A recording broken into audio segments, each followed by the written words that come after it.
केदारनाथ में शिवलिंग त्रिभुजाकार क्यों है? केदारनाथ धाम भगवान शिव के 12 ज्योतिर्लिंगों में से एक है, जो शिव जी के पवित्र मंदिरों में माना जाता है।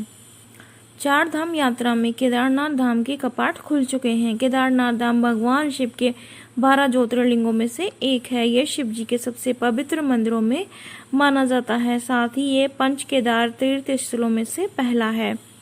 जानकारी के मुताबिक ये मंदिर 12 ज्योतिर्लिंगों में सबसे ऊंचा है। हिंदू किंवदंतियों के अनुसार साल के करीब 6 महीने बर्फ से ढका रहने वाले इस पवित्र धाम को भगवान शिव का निवास स्थान भी बताया गया है। एक और खास बात यह है कि केदारनाथ धाम शिवलिंग का आकार दुनिया में सबसे अलग है। केदारनाथ के शिवलिंग का आकार त्रिकोण है।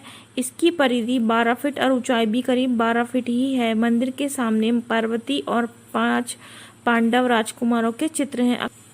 अक्सर हम लोगों के मन में सवाल उठता है कि क्यों केदारनाथ धाम के शिवलिंग का आकार बैल की पीठ जैसा है। पुरानी कथा के अनुसार महाभारत का युद्ध समाप्त हो चुका था और युधिष्ठिर हस्तिनापुर के राजा बन चुके थे। उसके कुछ समय बाद ही माता कुंती, धृतराष्ट्र, गांधारी आदि लोगों ने भी संन्यास ले लिया था।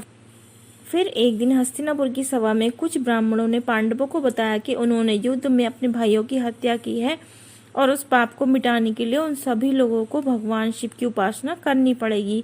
इस बात पर विचार कर सभी पांडव और द्रौपदी महादेव यानी शिव जी से क्षमा मांगने और संन्यास लेने पहाड़ों पर चले गए। इसके बाद भगवान शिव ने सभी पांडवों की परीक्षा लेने का फैसला किया और उनसे दूर जाने का भी फैसला किया। इसके बाद पांडव भगवान शिव की तलाश में जहां भी जाते वहां से शिव चले जाते। आखिर में पांडवों को भगवान शिव के दर्शन हिमालय की पहाड़ियों में हुए, पर महादेव ने वहां भी बैल का रूप धारण कर लिया। उसके बाद जब पांडवों ने उस बैल को पकड़ने की कोशिश की तो उसी पल भगवान शिव पाताललोक में जाने लगे, पर भीम ने किसी तरह उस बैल का कोल्हू पकड़ लिया और उन्हें धरती में जाने से बचा लिया। तभी इस कोल्हू ने शिवलिंग का आकार ले लिया और उसी स्थान पर स्थापित हो गया।